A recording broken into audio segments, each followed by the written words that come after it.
Ang manugang kong trilyonaryo. Kabanata 636. Master Joe. Maestro Joe, kumusta na po ang inyong kalusugan? Ginoong Joe, malakas ang hangin sa labas, pumasok na po tayo agad. Sunod-sunod ang mga papuri at pagbati habang dumadagsa ang mga tao kay Edmund Joe. Ang mga anak at alagad ng iba't ibang pamilyang Guosho ay nakahanay na parang mga kawal, magalang na nakatayo sa gilid, hinihintay na mauna siyang pumasok sa bulwagan. Oy, Carlo Duan, andito ka pala. Isang tinig ang bumati sa kanya mula sa mga anak ng iba pang pamilya ng martial arts. Ngunit hindi pa natatapos ang salita ay biglang napako ang mga mata nila sa itsura ni Carlo. Carlo, bakit parang ang sama ng itsura mo? Para kang nakakita ng bangkay. Ang totoo siya ang gusto ng maging bangkay at halos ang kaluluwa niya ay halos gusto ng kumawala. Nanlaki ang mga mata niya, nanginginig ang laman, at halos mawala ng hininga nang matitigan niya ang matandang nakatayo sa unahan. Siya nga. Totoo nga. Hindi siya nagkakamali. Ito ang mismong Edmund Joe, ang Pangulo ng National Association of Martial Arts, Direktor ng Worldwide Association, at isa sa 7 natitirang haligi ng Thai martial arts sa buong mundo. Parang kidlat na sumabog sa kanyang ulo. Gusto na niyang lumunin ng lupa. Putya. Bakit ba kasi napakawalang preno ang bibig niya kanina? Tiyak na ito na ang katapusan niya. At lahat ng ito, dahil sa walang hiyang si Richard Duan. Si Rodolfo yan naman ay napailing at mapait na ngumiti. Master Joe, mukhang hindi ka kilala ng lahat. Pero itong taong ito, matapang din, naglakas loob magyabang. Hamph! Isang malamig na snort ang pinakawala ni Edmund Joe. Nagningas ang kanyang mga mata, at sumiklab ang pressure na parang nagmula sa isang bundok. Ikaw! Sigaw niya, tinuturo si Carlo. Ikaw ba ang nagmayabang kanina na kapag nakita mo si Edmund Joe, tatawagan kitang young master? Boom! Parang pinanuan ng lahat ng lakas si Carlo at tuluyang napaluhod, nanginginig ang tuhod, at halos magmakaawa habang binabangungot sa harap ng mga tao. Hindi. Hindi po, Master Joe. Nagbibiro lang ako.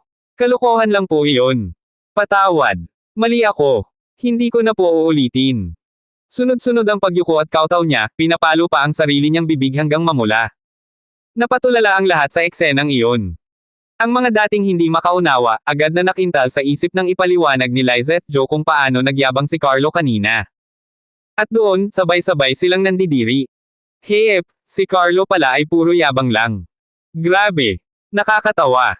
Nagkunwaring malapit kay Master Joe, yun pala, puro Saturday. Kawawa naman ang pamilyang Duan. Wala nang ang saysay si Romualdo Duan, ngayon pati mga anak ay puro kahihiyan.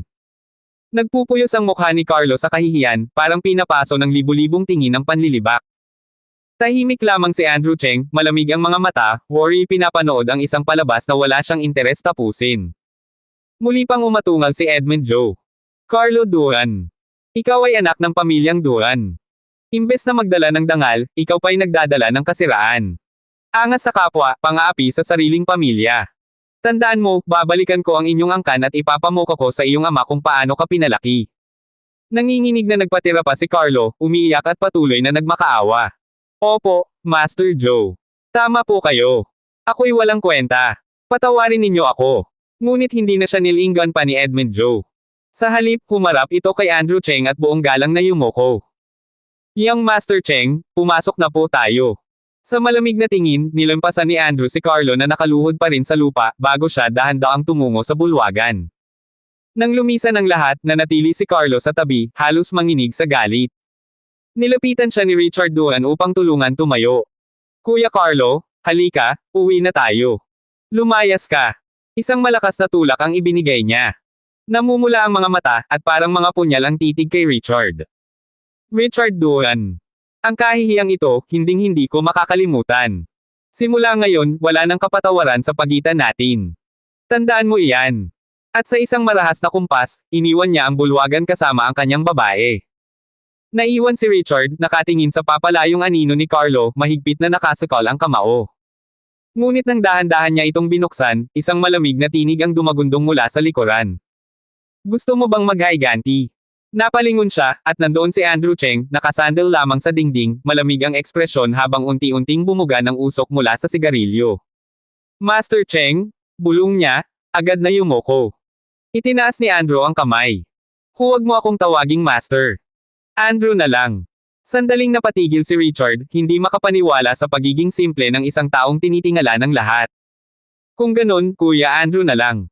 Walang imak na tumango si Andrew. Sabi mo, gusto mong maghiganti. Pero bakit pinabayaan mo pa rin si Carlo? Napabuntong hininga si Richard. Oo, galit ako. Pero siya pa rin ang kapatid ko, at miyembro ng pamilyang Duran. Malalim ang ugat ng pamilya namin, baka hindi ninyo maunawaan, pero iyon ang laman ng puso ko. Tahimik na pinakinggan ni Andrew habang naglalabas ng huling usok. Sa dulo, tumango siya, malamig na nagsalita. Hindi ko pang hihimasukan ang personal mong bagay. Pero kalahating buwan mula ngayon, dapat handa ka na. Doon malalaman kung kaya mong mabuhay muli o hindi. Parang sinaksak si Richard sa puso sa bigat ng mga salita. Agad siyang lumuhad at nagkautaw, luha ang damaloy. Salamat, Kuya Andrew. Gagawin ko ang lahat. Ngumiti si Andrew ng malamig. Hindi ito tungkol sa pagsisikap. Sa tamang panahon, mauunawaan mo. At iniwan siya, dahan-daang lumakad papasok, tulad ng isang hari na walang kinatatakutan. Habang nakatingin si Richard sa kanyang papalayong anino, sa wakas ay ramdam niya, ito ang tanging taong dapat niyang sundan sa buong buhay niya. Kabanata 637. Hindi mo kilala si Andrew Cheng. Talaga. Heto, mga kuha ko lang mismo. May naglabas ng telepono, inikot at ipinakita ang litrato mula sa napakalayong anggulo. Malabong mababa ang kuha, gaya ng tingin ng isang lalaki na mabilis na kumuha lang. Masyadong abstract ang kuha mo. Sino ba ang nandyan sa eksena kanina? Ano ang nangyari? Nagkagulo ang mga tao. Ganoon kamalaking balita, at may ilan pang hindi makapaniwala na wala silang alam. Pero sa kabilang banda ng bulwagan, nakaupo si Andrew Cheng sa isang panig ng mesa ng mga panauhin. Tahimik siyang nakatingin sa oras habang si Lizette Joe ay nakaupo sa tabi niya, lihim na pinagmamasdan. Ang tapang niya kanina, naiisip si Lizette, at kumakabog ang dibdib niya. Siya ang tipong gustong-gusto niyang ipakita ng lalaki, matapang, puno ng awtoridad. Pati mga mata ni Lizette ay kumikislap. Grabe, ang lakas ni Andrew kanina, bulong niya na parang may bahid ng paghanga. Hindi mo nakita ang mukha ni na Christopher at Ricardo Yamashita. Nagiging mapatla sila. Ang astig niya. Ngunit si Andrew. Isang mahinang ngiti lang ang ibinalik niya. Wala siyang gaanong reaksyon. Nabigo ang puso ni Lizette agad, parang sinuntok. Dahan-daang sinisipa niya ang paa niya, pagpapaarte lang, para maipakita ang sama ng loob. Biglang pumasok ang ilang batang lalaki at babae, nagningitian at tila mayabang ang mga tingin, dinaanan ang sentrong upuan at saka dinalong dulo ang mesa ni Andrew. Nakita niya ang ilan, mga kilalang mukha. Gusto niyang umiwas. Tumayo siya, balak lumabas at lumanghap ng sariwang hangin. Sabi ko na nga ba nandito siya? Andrew Cheng, bakit nandito ka? May umusisa ng may kabuluhan. Isang kakambal na boses na puno ng yabang, si Dylan Dai na may kasama pang si Janet Ling, sabay tawa, sabay yakap kay Dylan. Mabilis na nagiba ang aura ng mesa. Tumayo si Dylan Dai, anak ng may-ari ng isang kilalang security firm, magkasunod ang mga ngiti niya, at tila naghahanap ng dahilan para magpabagsak. Umiiwas ka ba? Bungad niya, may halong panunuya. Ano bang tinatago mo? Takot ka ba? Hindi kumunot si Andrew. Malamig ang tingin niya. Lumayo ka. Tatag ng salita, mahigpit, tahimik, halos pumipitik. Tumataas ang boses ni Janet Ling, na puno ng pang-iinsulto, pinagtatawanan ka namin dito. Akala namin sikat ka, ganito ka pala. Nagtaas-taas pa siya ng noo, parang siya ang laging nasa ibabaw. Mas lumala ang sitwasyon. Isa-isa silang tumuntong, nagsisihanay, at ipinapakita ang kasakiman ng mga matang nakakakita ng pagkakataon para manukat ng katanyagan sa pamamagitan ng panunupil. Tanga siya. Pumunta pa dito, nakakahiya, sambit ng isa. Dumidilim ang mukha ni Andrew. Walang tugon, pero panibagong sigaw ng, lumayo ka. Malalim, mabigat, parang may tanikala ng galit sa loob. At saka dumating siya, Dylan Dai, may ngiting mapanghamon, nakaangat ang mga balakang at tinuro ang sahig ng may kabastusan, kung aalis ka, sana dilaan mo ng literal, ibaon sa ilalim ng pantalon ni Albert Lau. Sumabog ang katahimikan na tila nagngangalit na gato, lahat ay naka-freeze, ang mga palad pumipintig, ang mga ngipin kumakabog. Hoy! Ano yan? Sumigaw si Lizette, hinding-hindi makakatingin lang sa pang-iapi. Tumayo siya ng parang apoy na sinadya, lumakad ng may hawak na galaw, pamwesto sa harap ni Andrew na full body protection ang aura. Huwag ninyo siyang galawin. Nagulat si Dylan. Sino nga ba itong maliit na babae na may tapang na nagsasalita para sa lalaki? Ngunit hindi ko mawala ang pagmamataas niya. Anong karapatan mo? Sino ka ba? Tanong ni Janet Ling, na may halong pang-aalipusta. Pinakababang klase ng tao ang umuusad sa pinapanood namin. Lumapit si Lizette nang parang nakasalalay ang mundo sa kanya, mata niya kumikislap, mga labi nangangimkam. Hindi ko kailangan sabihin. Humingi ka ng paumanhin kay Mr. Cheng ngayon. Sigaw niya, hindi basta-basta, kundi may apoy na sumisindi sa bawat patinig. Tumigil ang mundo ni Janet nang biglang sumampa ang palad ni Lizette, isang malakas na slap. Bumagsak si Janet sa sahig, nagkiskis ang mga sapatos, humahalimuyak ang kahihiyan. Tumakbo ang oras at tila nag-echo ang tunog ng pagkabagsak, mga bulong ng, ano ba yan? At, napahiya. Nagkalat. Si Janet, napahiya at nagngingit-ngit, ay nagbubunyi kung hindi niya nabitawan ang galit. Sa wakas, tumayo siya ng may kahihiyan, nanginginig ang mga mata, at tinuro si Lizette ng may pag-urong, bastos ka. Lalaban ako. Ngunit ang nakikita ng lahat, si Lizette ay nakatayo na parang reyna. Hindi lang niya napalubag ang katawan ni Janet, kundi pinisil pa ang dibdib ng tapang. Ang mga lalaki sa paligid ay nanginig, hindi dahil sa takot kay Andrew, kundi dahil sa tapang ni Lizette. Nagningning ang mga ilaw, yumuko ang boses ng mga nanunood, at may mga nag-isip, sino ba tong babae na ito? At sino ba nga pala si Andrew Cheng? Si Dylan, nalilito at nagagalit, mabilis na hinayla si Janet mula sa sahig. May mga boses na nagsasabing tatawag na siya sa papa niya, may mga boses naman na nagbubulong ng balak na dungisan si Lizette. Ngunit isang malalim na tingin lang mula kay Andrew, malamig, walang galaw, ang pumihil sa kanila. Para bang nagsabi ang hangkag na katahimikan niya, sobra na. At doon, sa gitna ng sigalot, sa mga naglalakihang salita, sa mga naglalabasan na pang-iinsalto, sa sabayang paghinga ng entablado, sumiklab ang pag-usad ng isang bagong pagtingin. Ang kabaitan ni Andrew ay hindi kahinaan. Ito ay isang pahiwatig ng isang apoy na hindi agad makikita, pero kapag umusok, lahat ay magugulat. Kabanata 638. Nang magsalita si Dylan Dai, punong-puno iyon ng kayabangan. Para bang siya ang hari ng lugar, at lahat ay dapat yumuko sa kanya. Ganito kalakas ang loob niya, at ito rin ang nagpapakita kung gaano kabastos ang ugali ni Dylan Dai. Napakunot ang noo ni Lizette Joe, tila hindi makapaniwala sa narinig. Ano ang sinabi mo? Wawasakin ang pamilya namin. Napatawa siya ng malamig. Ito na yata ang pinakamalaking biro na narinig ko sa buong buhay ko. Nontog ka ba sa ulo, ha? Sa likuran niya, bahagyang umiling si Andrew Cheng, puno ng panghihinayang.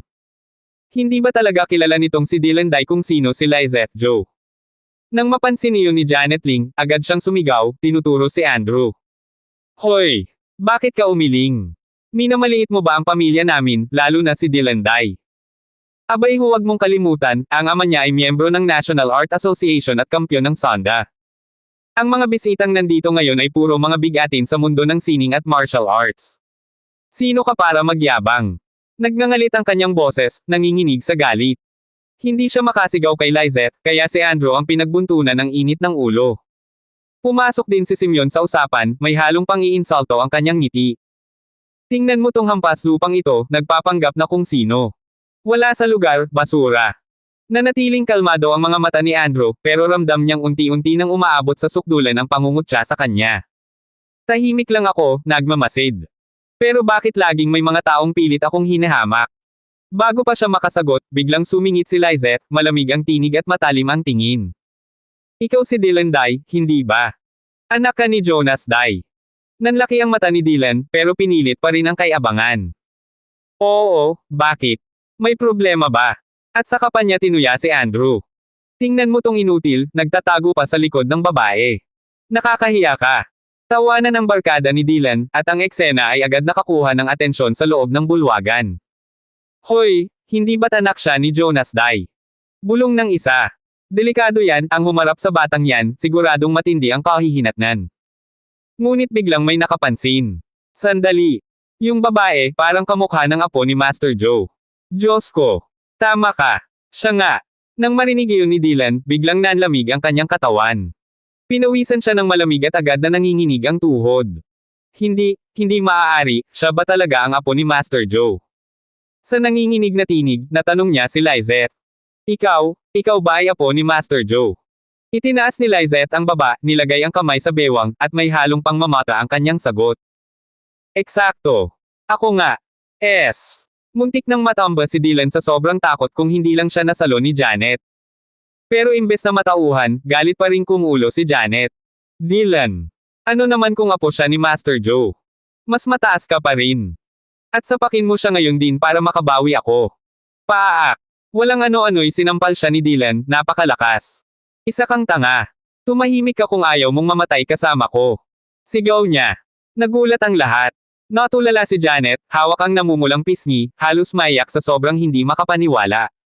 Sa harap ng lahat, agad yumuko si Dylan kay Lizette. Miss Joe? Patawarin mo ako. Ako'y walang kwenta at bastos. Huwag mong pansinin ang aking kamangmangan. Umiling si Lizette at malamig na ngumiti. Hindi sapat na humingi ka ng tawad sa akin. Itinutok niya ang daliri kay Andrew. Lumuhad ka at humingi ng tawad kay Mr. Cheng. Nanigas si Dylan. Mag-sorry, sa isang hampas lupa. Napakabigat nito para sa kanyang pride. Ngunit nang ituro ni Lizette ang VIP box kung saan naroon si Master Joe, agad nang inag ang buong katawan ni Simeon. Ako'y humihingi ng paumanhin, Mr. Cheng. Sana'y mapatawad mo ako, mabilis niyang sabi, halos nakayuko hanggang lupa. Kasunod na rin si Janet, humihikbi. Mr. Cheng, pasensya na. Dahil sa pagkakaibigan natin noon, patawarin mo na ako. Ngunit sa halip na siya ang makapagsalita, si Andrew ay tahimik lang, malamig ang tingin. Si Lizette pa ang nagbulong sa kanya. Mr. Cheng, gusto mo bang paluhurin sila? Nanlaki ang mata ni Dylan, nanginginig na ang mga tuhod. Alam niyang kapag lumuhad siya, katapusan na ng reputasyon niya sa mundong ito. Ngunit isang buntong hininga lang ang pinakawala ni Andrew. Kaligtaan na natin. Kasabay nito, iniwan nila ang dalawang nagmamakaawang magkasintahan na halos maluso sa hiya. Ngunit bago pa makalabas si Andrew, biglang nagsigawan ang mga tao. Si Master Joe. Mismong lumabas para sadyang salubungin ang isang bisita. Napatigil si Andrew at napatingin sa pinto. Doon pumasok ang 6 na tao, 4 ay nakaitim na tuxedo, ang mga mata ay parang agile ang mapanuri. Ang kanilang presensya ay nagbigay ng nakakapangilabot na bigat sa paligid. Mga mandirigma. At hindi basta-basta, kasing lakas ng Dragon Warriors. Sumunod ay isang matandang lalaking nasa 70, may hawak na gintong tungkod na may ukit na dragon, ang bawat hakbang ay parang nangingibabaw sa lahat. At sa likuran niya, isang lalaking may suot na half-mask, ang mukha'y natatakpan ngunit imposibleng hindi makilala ni Andrew. Tumalim ang kanyang tingin. Ang dalawang ito, nakita ko na sila noon. Sa mismong Yunjing Mountain Villa. Kabanata 639. Sila yun. Nagninggas ang mga mata ni Andrew Cheng, mahigpit na nakatuon sa hanay ng mga taong pumasok sa loob ng bulwagan. Ang naunang matandang lalaki, nakasandal sa gintong tungkod na may ukit na dragon, ay sinalubong ni Edmund Joe at may ibinulong. Kitang-kita ang paggalang ni Edmund Joe sa matanda, isang paggalang na hindi niya basta ibinibigay kahit kanino. Si Edmund Joe, ang kinikilalang pangulo ng National Martial Arts Association, direktor ng World Martial Arts Association, at may sandamakmak na karangalan, ay yumuko sa isang taong ito. Anong klaseng halimaw sa mundo ng martial arts ang kaharap nila ngayon? Agad na nagsitayuan ang lahat sa bulwagan. Walang sino mang naglakas loob na manatiling nakaupo. Sino ba ang hindi tatayo, kung mismong si Edmund Joe ay tumindig ng may buong paggalang? Samantala, nanlilisik ang malamig na titig ni Andrew Cheng habang pinagmamasdan ang grupo. At marahil dala ng ika-6 na pandama, ang lalaking nakasuot ng kalahating maskara sa tabi ng matanda ay biglang lumingon, at dumiretso ang kanyang mata sa mga mata ni Andrew. Isang iglap lang, ngunit parang gumuho ang buong paligid kay Andrew Cheng. Napakalakas ng pressure na dala ng titig na iyon, parang mga talim ng espada na sabay-sabay tumutusok sa kanyang dibdib. Matatalim na mata. Mga matang minsan niya nang nakita. Mga matang tanging naihambing niya sa isang tao, kay General Manuel Chu. Ganito lang ang uri ng mga mata ng mga halimaw sa digmaan. Ngunit si Andrew Cheng ay hindi isang hamak. Sa mismong sandaling iyon, nagliyab ang kanyang aura. Isang halimuyak ng haring hindi kayang yumuko kahit kanino ang sumabog mula sa kanyang katawan. Matikas. Malupit. Walang kapantay. Ang tagapagmana ng pinakadakilang angkan sa buong mundo, ang pamilya Cheng. Parang sumabog ang kulog sa loob ng bulwagan.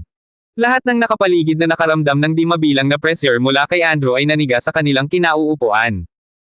Anong nangyayari? Bakit bigla siyang naging ganito? Takot at panggigilalas ang umalangaw-ngaw sa puso ng lahat. Lalo na sina Dylan Dai at Janet Ling, nanginginig ang mga tuhod at halos hindi makahinga. Napakalakas. Nakakatakot. Parang hindi na tao si Andrew Cheng, kundi isang demonyo na bumaba sa mundo. Si Lizette Joman ay napapitlag. Ngayon lang niya nasalayan ang ganitong uri ng kapangyarihan, isang kapangyarihang mas matindi pa sa galit ng sariling lolo niya.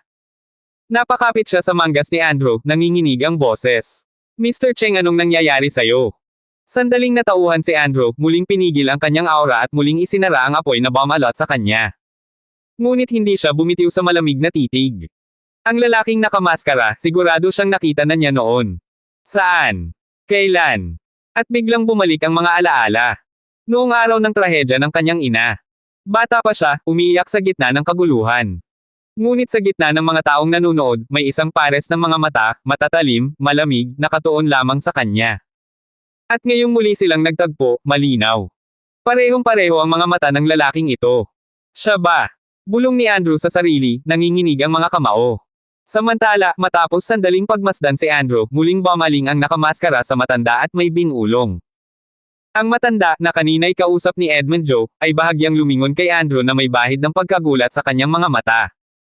Walang sinabi, ngunit sapat na ang isang tingin para magdulot ng kaba. At sa parehong sandali, mabilis na pumasok si Edmund Joe, kasabay ang grupo, patungo sa pinakasentrong guest box. Ngunit ilang saglit lang, lumabas siyang muli, nagmamadali, halos tumatakbo, at diretsyong nagtungo sa mesa ni Andrew. Halos mahulog sa upuan ng lahat. Si Edmund Joe, ang tinitingala ng buong martial arts world, ay papunta sa mesa nila Andrew Cheng. Butil-butil ang pawis ni Dylan Dai, tila ba niluluto sa kumukulong kawali. Imposible, bulong ng isa. Bakit pupuntahan ni Mr. Joe ang mesa ng mga Dai? Sino bang nandyan? Ang kilala ko lang ay si Dylan Dai, anak ng pamilyang Dai. Hindi, imposible. Si Mr. Joe ay hindi pupunta para lang kay Dylan Dai. At ayun na nga. Paglapit ni Edmund Joe, bahagya pa siyang yumuko at buong galang na nagsalita. Young Master Cheng, hinihintay ka na po sa aming mesa. May nais akong ipakilala sa'yo. Young Master Cheng. Parang bomba na sumabog sa buong bulwagan ang titulong iyon. Si Andrew Cheng pala, ang lalaking kanina'y inakalang ordinaryo, ay may tinatagong katauhan na mas mataas pa kay Edmund Joe. Siya pala yung naghamon sa mga Shang-Chi kanina. Sigaw ng isang nakapansin. Diyos ko! Siya si Andrew Cheng, ang bagong tinig ng National Martial Arts Circle. Hindi nakapagtataka, kaya pala mismong si Edmund Joe ay nagbigay galang. Parang baha ng ingay at bulungan ang damaloy sa bulwagan. Lahat ay humahanga, lahat ay naiinggit. Samantala, nanginginig sina Dylan Dai at Janet Ling. Hindi, imposible, paano naging ganito ang isang taong gaya niya? Bulong ni Janet Ling, habang kumukulo ang selos at galit. Ngunit si Andrew Cheng, payapang tumindig. Sa ilalim ng nag-aapoy na tingin ng lahat, sumama siya kay Edmund Joe papasok sa central guest box. At doon, sa gitna ng pinakamakapangyarihang mga tao sa martial arts world, naupo si Andrew Cheng sa tabi ng matandang may gintong tungkod, at sa tapat niya, nakatayo ang lalaking nakamaskara. Sa wakas, nagtagpo rin silang muli. Kabanata 640. Ang matandang lalaki sa kabilang panig, nakaupo ng tuwid ngunit may bakas ng bigat ng panahon sa anyo, bahagyang pumikit at tumitig kay Andrew Cheng. Pagkaraan ay humarap siya kay Edmund Joe at malamig na tanong. Edmund Joe, hindi mo ba kami ipakikilala sa bagong kaibigan mong ito? Tumango si Edmund Joe, agad na tumayo at nagpakilala. Ito ang, si Andrew Cheng, kilala bilang Young Master Cheng. Tungkol naman sa kung saang pamilya siya kabilang, mas mabuti nang hindi ko muna banggitin. Sa totoo lang, nais sanang ihayag ni Edmund Joe ang tunay na pinagmulan ni Andrew, ngunit mabilis niyang napansin ang kakaibang liwanag na dumaan sa mga mata nito, isang pahiwatig na huwag siyang magsalita ng lantaran. Ngunit hindi natuwa ang ilan. Sa mesa, pawang mga haligi ng pambansang sining ng pakikipaglaban ang nakaupo. Isa na roon si Edmund Joe. Ang iba, pawang mga batikan na may bigat ang salita. Edmund Joe, malamig na sambit ng isa, masyado yatang lihim ang iyong pagpapakilala. May mga bagay ba na hindi pwedeng banggitin, kahit na tayo'y kapwa nasa loob ng iisang circle? Oo nga. Hindi na tayo mga baguhan upang pagtaguan ng sikreto. At saka may isa pang diretsyong humarap kay Andrew. Binata, tahimik ka lang dyan at umiinom ng tsaa. Hindi mo babalak ipakilala ang iyong sarili. Bahagyang nabahala si Edmund Joe, sapagkat hindi man lang natinag si Andrew. Sa halip, ito'y kumalma, uminom ng isang lagok ng tsaa, at banayad na nagsalita. Magandang tsaa, ngunit tila may mali sa timpla. Baka masyado ng luma, o masyado ng mataas ang tingin sa sarili. Huwag kalimutan, ang tsaa, iniinom para lasapin, hindi para ipagyabang. Kahit gaano pa kasikat sa merkado, kung ang umiinom ay hindi ninyo iginagalang, walang saysay ang lahat. Biglang nagliyab ang galit ng mga nakatatanda. Lihim nilang naunawaan ang parinig. Ikinumpara sila ni Andrew sa tsaa, matanda, makaluma, at puro pangalan na lang ang puhunan. Samantalang siya ang uminom ng tsaa, nagpapahiwatig na higit ang kanyang pagkatao kaysa sa kanila. Bastos na binata. Alam mo ba kung sino-sino ang mga kaharap mo? Arogante. Edmund Joe, ito ba ang taong dinala mo rito? Wala ba siyang galang sa mga nakatatanda? Lumabas ka na lang, wala kang karapatang manatili rito. Mabigat na tensyon ang bumalot sa loob ng bulwagan, ngunit isang mabagal na palakpak ang biglang pamunit sa katahimikan. Ang nagpalakpak ay ang matandang nakasandaw sa gintong tungkod na may ukit na dragon. Nakangiti ang mga mata, at sa halip na magalit, siya'y natuwa. Napaka-unique ng pananaw ng batang ito. Ako man, sawang-sawa na sa mga matatandang akalay sila lang ang tama, na nilalason ang kabutihan ng tsaa. Ganyan dapat ang sining ng pakikipaglaban, may lakas ng loob magsabi ng totoo, kahit sino pa ang masaktan. Sa isang iglap, natahimik ang mga galit na matanda. Ang kanina'y nagngangalit, ngayon nakayuko at tila natakot. Sino itong matandang ito na kaya silang patahimikin sa iisang salita? Maging si Andrew, nanlaki ang mata at napakunot ang noo. Sino siya? Anong bigat ang dala ng pangalan niya? Sinamantala ni Edmund Joe ang pagkakataon at ngumiti. Tama na, mga kapatid.